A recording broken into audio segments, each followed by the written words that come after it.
ఆడు మునూరు కాపు మా కులమే వాడు, మా ఇజ్జత్ పోయింది. మునూరు కాపోలది ఇజ్జత్ పోయింది. మేమేమన్నా టెర్రరిస్టులమా? మేమేమన్నా మన పాకిస్తానా? ఏం బీక్తారు పీక్కోని అంటుండు బండి సంజయ్. వాళ్ళ కాలి గోటికి కూడా ఏమైనా అయ్యిందంటే బిడ్డ యావత్ తెలంగాణ కాదు మొత్తం భారతదేశం నుంచి వచ్చి నిన్ను బొంద పెడతారు, నిన్ను నీ కొడుకును. కానీ ప్రజలకు రక్తం చూపించిందంటే బిడ్డ ఉరికి పిచ్చి తొక్కి పండబెట్టి బొంద పెడతాం.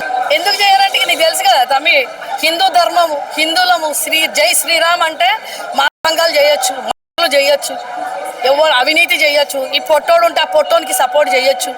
పొట్టోడు మా దగ్గర ఉన్నాడు కదా వాడు, ఆ రేవంత్ రెడ్డి గారు సపోర్ట్ చేస్తున్నాడు. రేవంత్ రెడ్డి వానికి సపోర్ట్ చేస్తున్నాడు. వాడు వీనికి బడే బాయ్ చోటే బాయ్ నిన్న మోదీ గారు వాడు స్టేజ్ మీదే చెప్పేసాడు, నా దాంట్లో కలుగు నేను వాషింగ్ పౌడర్ నిర్మా చేస్తాను అన్నాడు. కాబట్టి ఇష్టం ఉన్నట్టు అరాచకాలు చేస్తున్నారు. కానీ ప్రజలకు రక్తం చూపించిందంటే బిడ్డ ఉరికి పిచ్చి తొక్కి పండబెట్టి బొంద పెడతాం. మహిళలది ఇది అర్థమవుతుందా? ఇది హైడ్రా కాదు, నీ ఓటుకు నోటు దొంగ కేసు కాదు. కానీ నువ్వు వాళ్ళకి సపోర్ట్ చేస్తే మాత్రం నేను తప్పకుండా ఎక్కడంటే అక్కడ ప్రజలు అంటారు కదా నిర్బంధం చేసేసి ఎక్కడంటే అక్కడ అన్ని వచ్చినా చెయ్యరు. ప్రజలు ముందుకు రావాలి, ప్రజలు ముందుకు వచ్చి బట్టలు ఇప్పి ఉరికి పిచ్చి బొంద పెట్టే వరకు వదిలిపెట్టడం లేదు. నా మాట విని తమ్మి, నేను ఒకటే చెప్తున్నా కదా, వాషింగ్ పౌడర్ నిర్మా బండి సంజయ్ది ఈరోజు హిందూ అంటాడు కదా, జై శ్రీరామ్ అంటే చేయొచ్చు, మాంగాలు చేయొచ్చు. హిందువుల మీద ఈ దొంగ అరాచకాలు ఏవైతే చేస్తున్నారో హిందువులం అంటున్నారు, హిందువులు చేయొచ్చు అంట. మేమేమన్నా టెర్రరిస్టులమా? మేమేమన్నా మన పాకిస్తానా? ఏం బీక్తారు పీక్కోని అంటుండు బండి సంజయ్. బండి సంజయ్ బొంద పెట్టే వరకు వదిలిపెట్టాం నిన్ను. నువ్వు ఒళ్ళ నేను ఏడ్చిండు కదా స్టేజ్ మీద, నువ్వు కాదు నీ కొడుకు చేసిండు.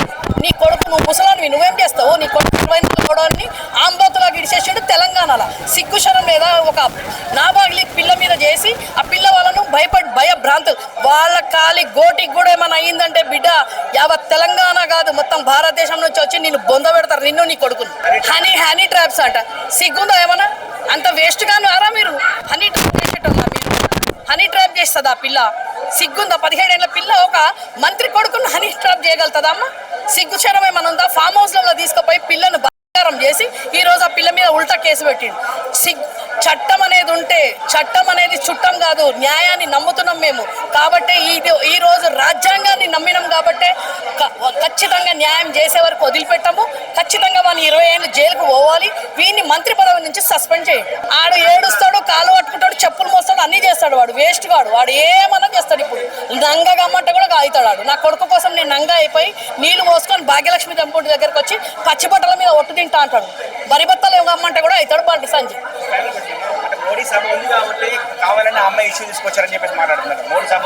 మోడీ సభ 3 నెలల నుంచి నీ కొడుకు తీసుకొని ఆ పిల్లను పదార్థాలు ఇచ్చి అది చేస్తున్నాడు. 3 నెలల నుంచి మోడీ వస్తుండని చేస్తుండా? సిగ్గుండారా నీకు? ఒక ఆడపిల్ల మానంతో మాట్లాడే దాని గురించి నీ ఇంట్లో నీ బిడ్డలు, నీ కొడుకు, నీ అంటారుగా నీ కోడళ్ళు ఎవరు లేరా? ఆడు మునూరు కాపు మా కులమే వాడు, మా ఇజ్జత్ పోయింది. మునూరు కాపోలది ఇజ్జత్ పోయింది. సిగ్గు శరం లేదు. మునూరు వాళ్ళు అయితే వానికి చెప్పుతోని కొట్టుండ్రు.